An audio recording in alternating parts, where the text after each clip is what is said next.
सद्गुरु श्री विशाल साहब मुक्ति द्वार के निवृत्त साहस शतक के आखिर में कहते हैं, जान जनाए देखे सुने सब मित्रन दिल हाल, हानि लाभ इसमें कहाँ जो तेहि हेतु बेहाल। प्रकाश रूप स्पर्श रस शब्द गंध बेकाम, हर्ष शोक जाने खटक बिन जाने निज धाम। हेतु न मिलने में कोई जहाँ तक जग का साथ, प्राणी मात्रन के मिलत राग द्वेष दुख हाथ। प्रकाश रूप स्पर्श रस शब्द गंध बेकाम, हर्ष शोक जाने खटक बिन जाने निज धाम। हेतु न मिलने में कोई जहाँ तक जग का साथ, प्राणी मात्रन के मिलत राग द्वेष दुख हाथ। पारख अटल समाधि है देह भिन्न सब काल, देह रहे या ना रहे एक सम जाने निहाल। सोई रहस्य अपनाइए और कहूँ नहीं नीक, सबसे आपे नीक है जहाँ रहे सब फीक। अब तो सन्मुख कुछ नहीं जब से मानव छूट, गुरु कृपा निज बोध बल ठहरी आप मन टूट। जे हित सब कुछ कर थके सो सब पाया आज, अब तो बाकी कुछ नहीं पारक स्वतः विराज। जान जनाए देखे सुने सब मित्रन दिल हाल, हानि लाभ इसमें कहाँ जो तेहि हेतु बेहाल। ऐ बोधवान, अगर तू अपने ज्ञान स्वरूप में स्थित है, पूरी तैयारी है, परिपक्व साधक के लिए कहा जाता है, दूसरे लोग भी इसमें आंशिक गुण अपना करके लाभ ले सकते हैं। जान जनाए देखे सुने सब मित्रन दिल हाल। अभी अपने सभी मित्रों से हम मिलें, उनके दिल की बात को जानें, अपने दिल की बात को उन्हें जनाएं, उन्हें देखें, अपने को दिखाएं। साहब कहते इसमें क्या हानि लाभ है? न मिलो मित्रों से, अपने को न दिखाओ, उनको न देखो, उनकी बात न जानो, अपनी बात न जनाओ, क्या नुकसान हो जाएगा? क्यों उलझ रहे हो? सबसे मिल मिल करके क्या पाओगे? जान जनाए देखे सुने सब मित्रन दिल हाल, हानि लाभ इसमें कहाँ जो तेहि हेतु बेहाल। तुम परेशान हो, सभी मित्रों से मिले। आजकल मोबाइल चल पड़ा है, बिला वजह मोबाइल लोग कोंचते रहते हैं, कान में चिपकाए रहते हैं। क्या समाचार जानना चाहते हो? दुनिया में कौन समाचार है? राग है, द्वेष है, कला, कल्पना है। क्यों परेशान हो समाचार के लिए? समाचार घटाओ।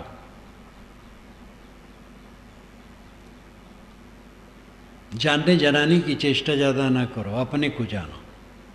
तुम कौन हो, क्या कर रहे हो? जान जनाए देखे सुने सब मित्रन दिल हाल, हानि लाभ इसमें कहाँ जो तेहि हेतु बेहाल। मित्रों से मिलें, अपने को उन्हें दिखाएं, उनको देखें, अपनी बात जनावें, उनकी बात जानें। क्या फ़ायदा है? और ये सब न करो तो क्या नुकसान है? इसलिए खुदर बुदर मत करो, अपने मन को शांत करो।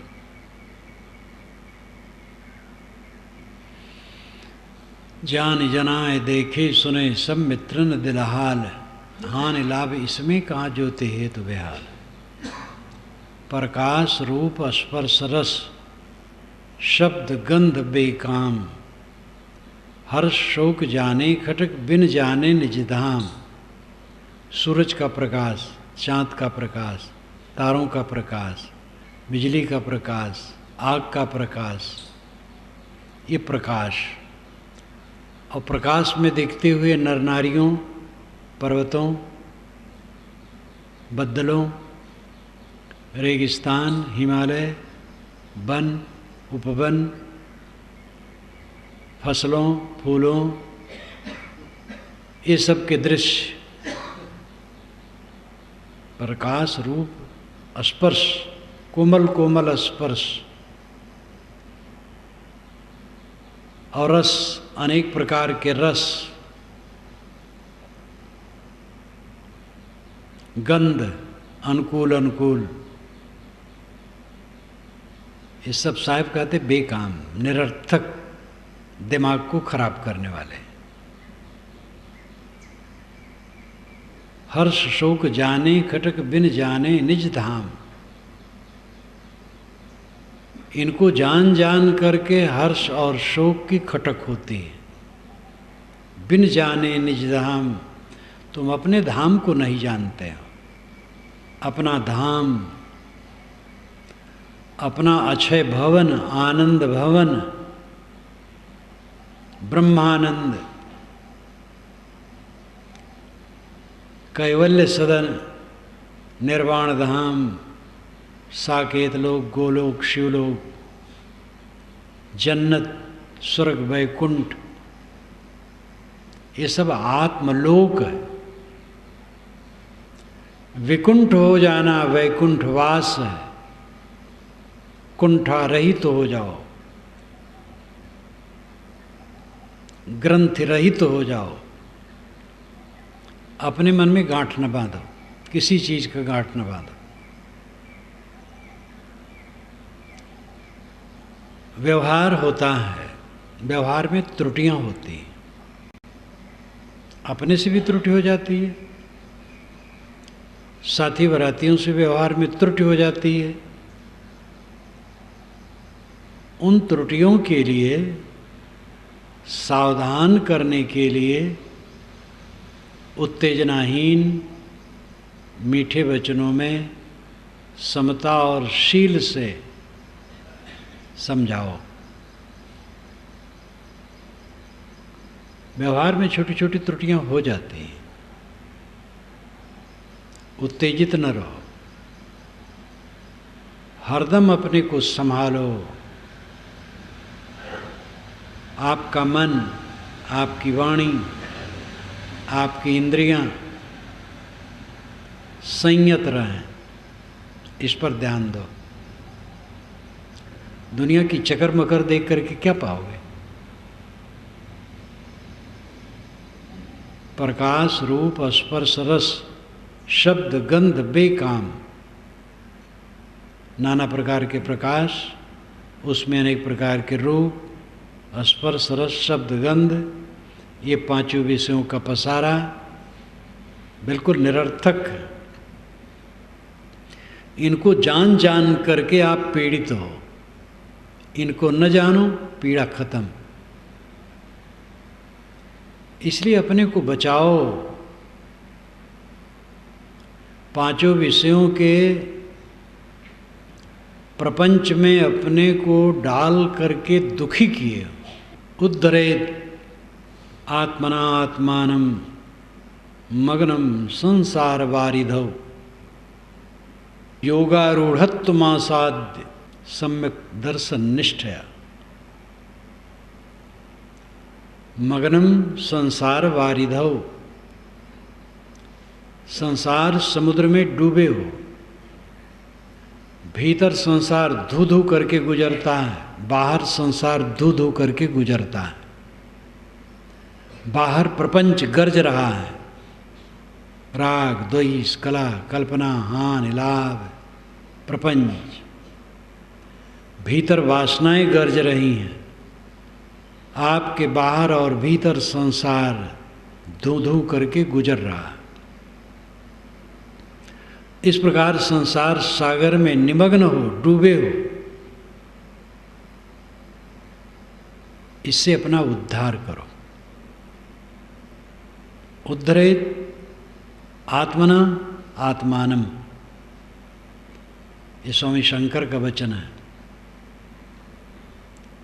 आत्मा द्वारा आत्मा को स्वयं ही उठाओ, इस संसार सागर से निकालो। कैसे? सम्यक दर्शन निष्ठया योगारूढ़त्व मासाध्य। आत्मा के पूर्ण ज्ञान में निष्ठा रख करके, आत्मज्ञान में निष्ठा रख करके, योग रूढ़ होकर, अपने को संभाल कर, उद्धरेत आत्मना आत्मानम, अपने आप को अपने आप स्वयं उठा लो। भागवत में भी आता है, आत्मयो ह्याप्तनो गोप्ता निर्विद्येत यदाखिलात् अप्रमत्त इदम पश्येत ग्रस्तम कालाहीना जगत। आत्मयो ह्याप्तनो गोप्ता, आत्मा ही अपने आप का सुरक्षक हो जाता है, रक्षक हो जाता है। कब? निर्विद्येत यदाखिलात्, जब सबके तरफ से निर्वेद्य हो जाता है, पूरे संसार के प्रति निर्वेद्य हो जाता है। निर्वेद्य का मतलब ग्लानि, निर्मोह, सब कूड़ा कचड़ा है, सारा संसार कूड़ा कचड़ा है, कुछ नहीं है मेरा, सब आजकल में रेत हो जाने वाला है। हमारे परदादा का क्या रहा? हम बैठे हैं यहाँ गरगाप होकर, सबसे अपने को जोड़कर, क्या रहेगा साथ में? निर्विद्येत यदाखिलात्, जब सबके प्रति निर्वेद्य हो जाएगा, ग्लानि हो जाएगी, अनासक्ति हो जाएगी, तभी आत्मा अपने आप को स्वयं उठा लेगा। अप्रमत्त इदम पश्येत ग्रस्तम कालाहीना जगत। अप्रमत्त हो करके यह देखो, सावधान हो करके यह देखो, ग्रस्तम काल अहीना जगत, पूरा संसार काल रूपी सांप से पकड़ा हुआ है। हर आदमी काल रूपी सांप के मुंह में है, वो निगल रहा है निरंतर। झूठे सुख को सुख है मानत है मनमोद, जगत चवैना काल का कुछ मुख में कुछ गोद। पांचों विषयों की चकर मकर में भूले हो, कब तक देखोगे? आंखें बूढ़ी हो जाएंगी, बंद हो जाएंगे, देख नहीं पाओगे और सदा के लिए बंद हो जाएंगे। आंखें मिली हैं, अच्छा उपयोग करो, काम करो, देख देख कर ज्ञान का ग्रंथ पढ़ो, किसी निर्मल पुरुष के दर्शन करो, आँख का सही उपयोग करो और आँख से दिखने वाले सारे रूप का मोह छोड़ दो। जीभ से अच्छा उपयोग करो, जानबूझ करके खाओ, गलत चीज़ न खाओ, कहीं जीभ को आसक्त न करो। ये पांचों ज्ञानेंद्रियाँ व्यवहार के लिए मिली हैं और इनके विषयों में अपने को डुबाओगे तो तीव्र कांटों में उलझ करके पीड़ित हो के मरोगे, कोई साथ नहीं देगा। पांचों विषयों में अपने को उलझाओ मत। प्रकाश रूप स्पर्श रस शब्द गंध बेकाम, हर्ष शोक जाने खटक बिन जाने निज धाम। ये पांचों विषयों का पसारा निरर्थक है। इनको देख देख करके, सुन सुन करके, भोग भोग करके संस्कारों के कांटे इकट्ठे कर लेते हो। काल गड़ेगा कांटा आगमन खसी कराए। कबीर साहब कहते ये काल कांटा बन करके तुम्हें गड़ेगा। ये अध्यास काल है, मोह काल है, आसक्ति काल है, इसलिए आगमन खसी कराए। पहले इसको खसी करा दो, गिरा दो। खसी कराने मतलब गिरा देना, खिसक जाना, खस जाना।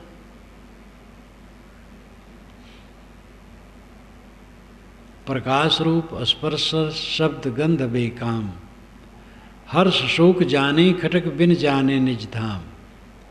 हेतु न मिलने में कोई जहाँ तक जग का साथ, प्राणी मात्रन के मिलत राग द्वेष दुख हाथ। दुनिया में जहाँ तक मनुष्यों से मिलते हो, उससे मिलने में तुम्हारा कोई प्रयोजन नहीं है।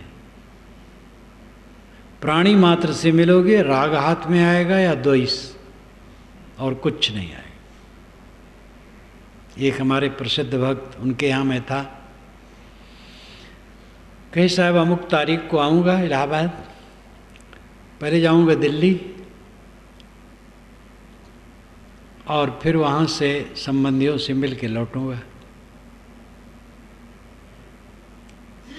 मैंने कहा क्यों दिल्ली जाने के परेशान हो, कोई ज़रूरी है? कहे हाँ ज़रूरी तो क्या है, जब जिनके यहाँ जाता हूँ, समधी यहाँ लमधी यहाँ, तो जितने नात गोत हैं सबकी बुराई करते हैं और वही सुनता हूँ। जहाँ जहाँ संबंधियों में जाता हूँ वहाँ की उलझनें और एक दूसरे की बुराइयाँ यही सुनता हूँ। हम कहे तो यही सब कबाड़ भरने जाओगे? तो हंसने लगे, कहे नहीं जाऊँगा। तो सीधे यहीं आए। हमने कहा आप बूढ़े हो गए, अब जिनको गर्ज हो मिलने आए मिल लें। कर्तव्य कर्तव्य कर्तव्य मान करके बूढ़े लोग भी अपने को संभालते नहीं। एक 75 वर्ष का बूढ़ा आया, 2-4 लोगों को दीक्षित कराने के लिए दीक्षा हो गई। मैंने कहा अब ये दीक्षित जो हो गए इनको भेज दो, तुम 2-4 दिन रहो। तो बड़ा सख्त में पड़ गया हो। मैंने कहा क्या बात है? कहे साहब 3 बच्चे हैं, 2 नौकरी में है, एक बाजार में दुकान करता है, मैं खेती देखता हूँ, गांव का था। मैंने कहा कितनी उम्र है? कहे 75। हम कहे कब तक खेती देखोगे? तो चुप। मैंने कहा तुम खेती ना देखो, बच्चे संभाल लेंगे, बटाई दे देंगे, पैसे पर दे देंगे। इतना दिन रगड़ते रगड़ते अभी भी पिंड नहीं छूट रहा है। कर्तव्य अपने होते हैं, लेकिन कर्तव्य का भी समय होता है। आत्मा का कल्याण करना कर्तव्य नहीं है क्या? अपने आप को जब तक सबसे न छुड़ाओगे गहरी शांति न पाओगे। और गहरी शांति पाए बिना जो मर गया, क्या उसने कमाया? धूर पछोरे उड़ उड़ जाए, अवध क्षेत्र में कहावत कहते हैं। केवल धूल सूप में रख करके कोई पछोरे, सब उड़ जाता है, बस कुछ नहीं रहता है।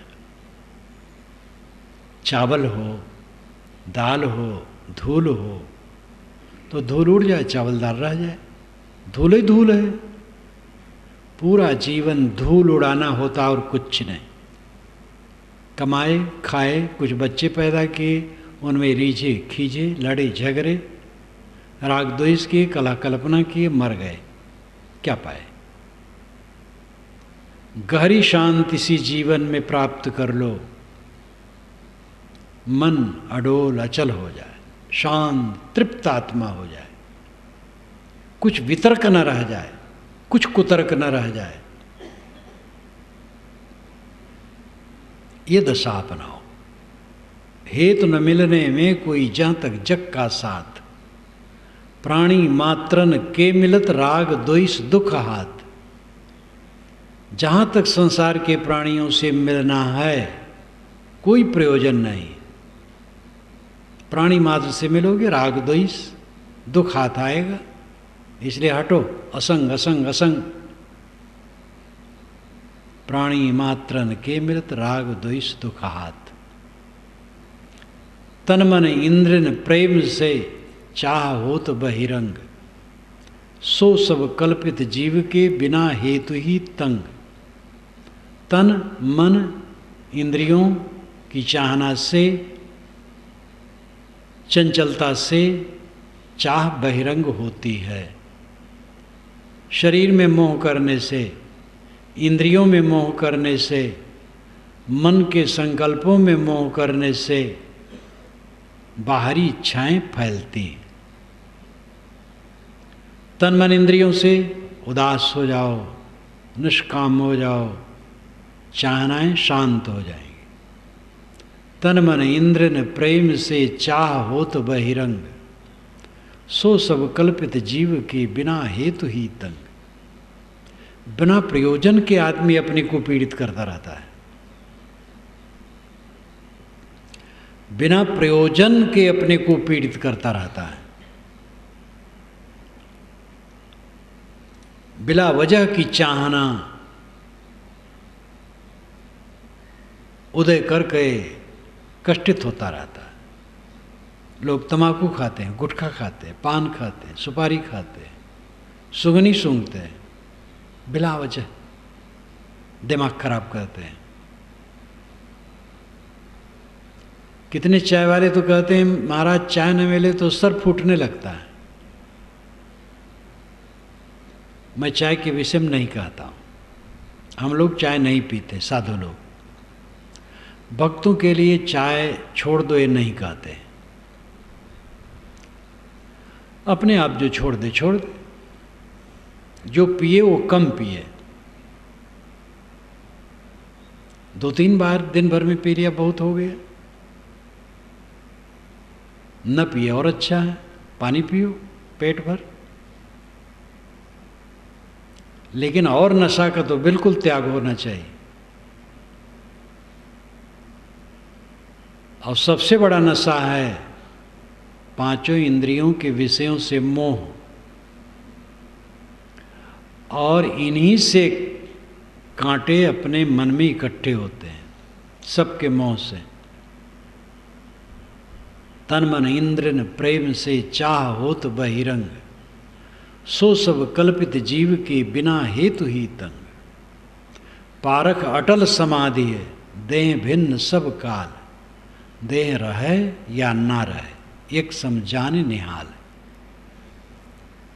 विशाल देव कहते हैं यहाँ तो पारक की अटल समाधि रात दिन लगी हुई है। देह भिन्न सब काल, सब काल में देह से भिन्न अपने पारक स्वरूप में अटल समाधि लगी हुई है। पारक यानी ज्ञान, आत्मा ज्ञान स्वरूप है। पारक शब्द हमारे सिद्धांत का पारिभाषिक शब्द है। ब्रह्म को उच्छिष्ट भी कहा गया है उपनिषद में। उच्छिष्ट, उच्छिष्ट नाम जूठा, जो खाया गया हो और खाने से बच जाए उसको उच्छिष्ट कहते हैं। ब्रह्म को उच्छिष्ट कहा गया है।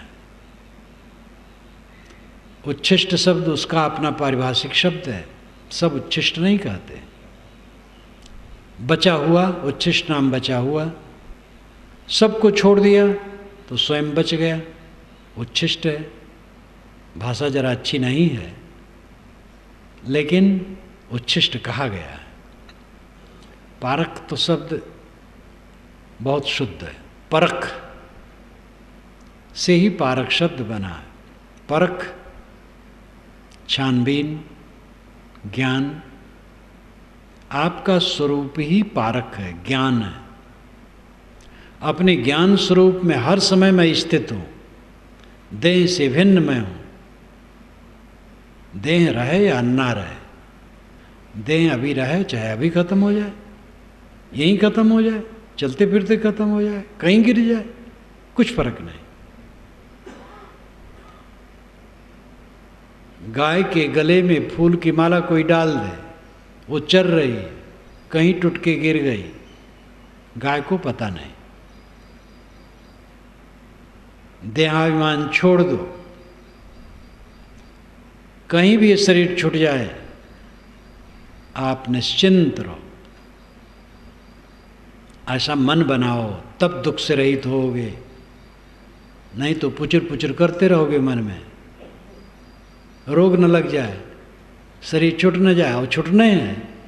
जो पक्का है उसी के लिए कायर बने, बचाने की चेष्टा में हो। ये बचने वाला है।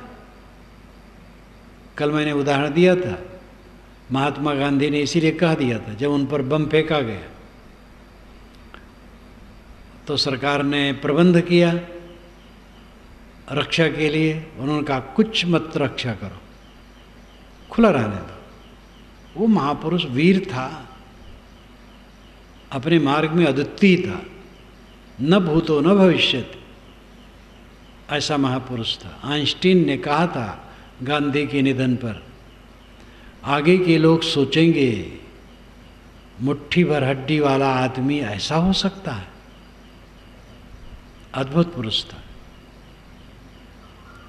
जितने ऐसे पुरुष हुए सब अद्भुत हुए, का कोई जरूरत नहीं।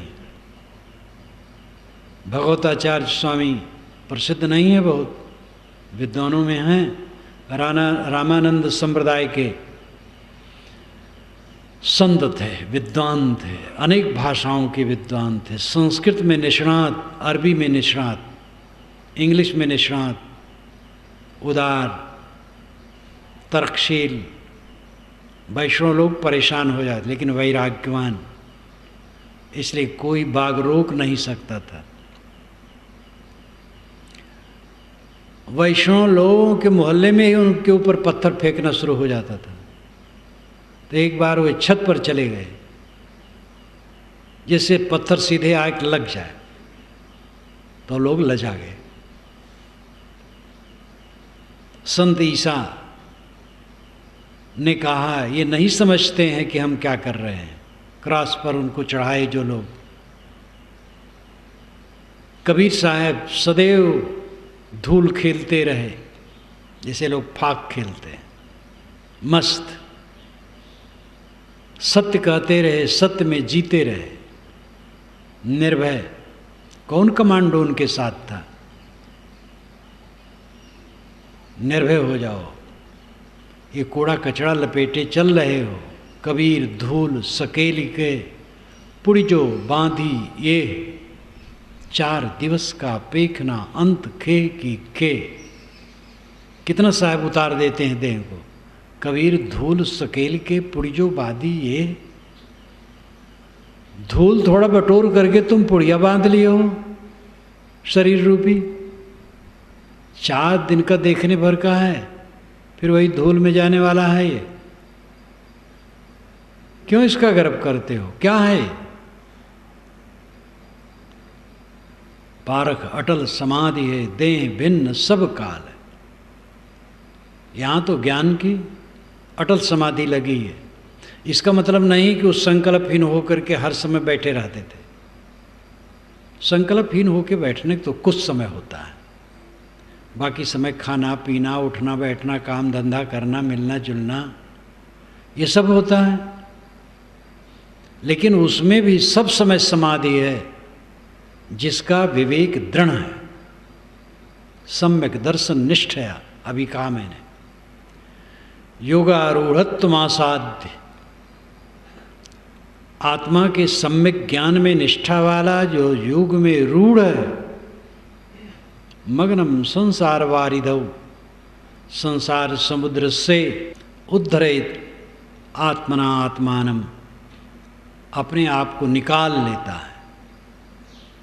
सिंह का बच्चा एक पिंजड़े में बंद है, अंदर से पिंजड़ा तोड़ के निकल आए तभी वो निकल सकता है, शायद वो न निकल पाए,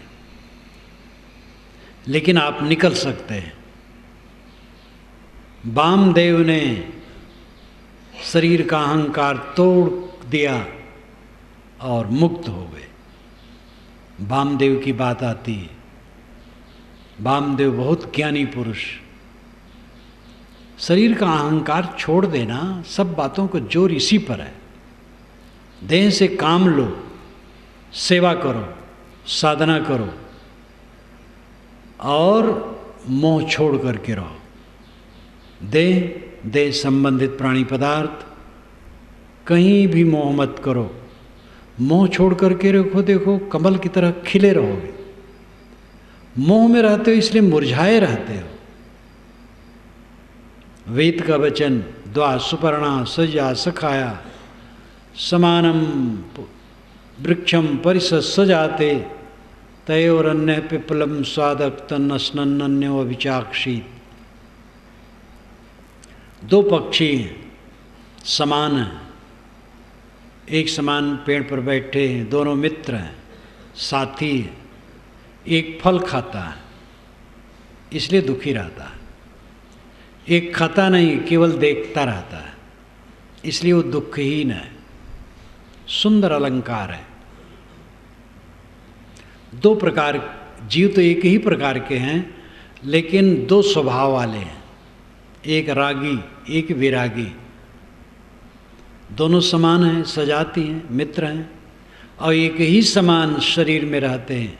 एक शरीर की इंद्रियों के भोगों में उन्मत्त है इसलिए दुखी है, दूसरा केवल दृष्टा है इसलिए दुखहीन है।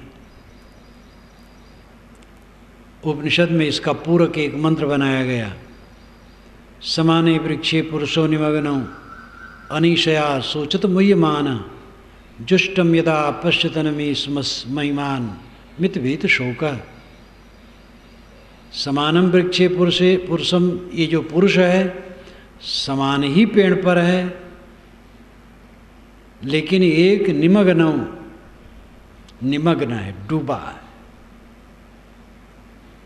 समाने वृक्षे पुरुषो निमग्नौ, समाने वृक्ष है, दोनों रागी विरागी का शरीर समान है, वैसे हाथ पैर नाक कान सब, लेकिन एक जो अविवेकी है वो निमग्न डूबा है, मोह में डूबा है, विषयों के मोह में डूबा है, प्राणी पदार्थों के आसक्ति में डूबा है। इसलिए अनीशया, वो अनीश है, वो ईश्वर नहीं है, अनीश है, असमर्थ है। असमर्थता क्या है? आसक्ति। इसलिए सोचती, चिंता करता। क्यों चिंता करता है? मोहिमान है, विमोहित है, संसार सागर में डूबा है, विमोहित है, इसलिए चिंता करता है। जुष्टम यदा पश्यतनमी स्मस महिमान विद्वित शोक। लेकिन एक दूसरा है जुष्टम, प्रसन्न है, कोई तकलीफ ही नहीं है, कुछ है ही नहीं है मेरा, कुछ छुटना ही नहीं है। कुछ मेरा हो तो छूटे, नंगा नाचे फाटे काओ। नंगा आदमी नाचे तो क्या फटेगा? जब कुछ मेरा है ही नहीं तो छुटेगा क्या? छूटने वाली सारी चीज़ों का मोह छोड़ दिया। अब जो समझ में आया मेरा, वो कभी मुझसे छूट नहीं सकता है। वो राम अंतरात्मा है, स्वस्वरूप। साहब ने राम बारंबार कहा। सादा शब्द जीव है, उसी को आत्मा कहते, उसी को ब्रह्म कहते। वही अल्लाह है, वही खुदा है, वही गॉड है, वही परम तत्व है। और आप है स्वयं स्वरूप। अपना आपा अपने आपा से कहीं अलग होगा? कोई वस्तु अपनी इकाई से अलग होती है? मैं से मैं कभी अलग होने वाला नहीं। ऐसा व्यक्ति सदैव अपने आत्मानंद में डूबा रहता है, आत्म तृप्त, आत्म संतुष्ट। पारख अटल समाधि है देह भिन्न सब काल, देह रहे या ना रहे एक समझान निहाल। जुष्टम सदा पश्यतनमी स्मस महिमानमित बीत शोका। जुष्टम जो प्रसन्न है वो अपनी महिमा में है, वो ईश्वर हो जाता है, निष्काम हो गया ईश्वर हो गया। दरिद्र सत्य संतुष्ट कृपणो योजितेन्द्रिय गुणे सुशक्त धीरीशौ गुण संगो विपर्जया। ये श्रीमद् भागवत में आता है। दरिद्र कौन है? जो असंतुष्ट है। धन से कभी कोई संपन्न नहीं होगा, संपन्नता होती है संतोष से। जो परिश्रम और प्रारब्ध में है वो बहुत है, ऐसा समझने वाला संतुष्ट होता है। नहीं तो सारा संसार दरिद्र है। दरिद्रो सत्य संतुष्ट कृपणो योजितेन्द्रिय। जो असंतुष्ट है वो दरिद्र है, जो अजितेंद्रिय है वो कृपण है। जिन्होंने अपनी इंद्रियों को नहीं जीता वो कृपण है। गुणे सुशक्त धीरीशौ। जो विषयों पर विजयी, इंद्रियों पर विजयी है वो ईश्वर है। गुण संगो विपर्जया। और जो विषयों के मोह में है वो गुलाम है। सब अपने में अमृत विषय है। अपने को जगाओ। अत्ता चोदयत्तानम पटिवासयत मत्तना सोअत्त गुत्तो सतिमा सुखम भिक्खु विहाइस। तथागत बुद्ध कहते हैं आत्मा आत्मा को जगावे, यानी स्वयं तुम अपने को जगाओ। क्या कर रहे हो? क्या यहाँ फल मिला? क्या मिलने वाला है? देखो अपने को जगाओ। पटिवासयत मत्तना।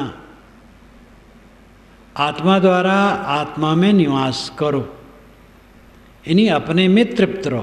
पुत्र द्वारा संतोष चाहोगे तो न मिलेगा। पत्नी द्वारा, पति द्वारा, माता पिता द्वारा, भाई द्वारा, पैसा द्वारा, संपन्नता द्वारा, मान बढ़ाई और प्रतिष्ठा और पूजा सत्कार द्वारा संतुष्टि चाहोगे, कभी संतुष्ट नहीं होगे।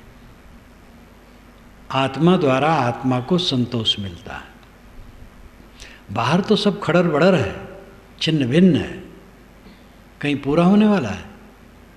पटिवासयत मत्तना, ये पाली भाषा है। इसको संस्कृत में कहें तो होगा प्रतिपश्येत आत्मानाम आत्मनाः। आत्मा द्वारा आत्मा में अच्छी तरह से बसो।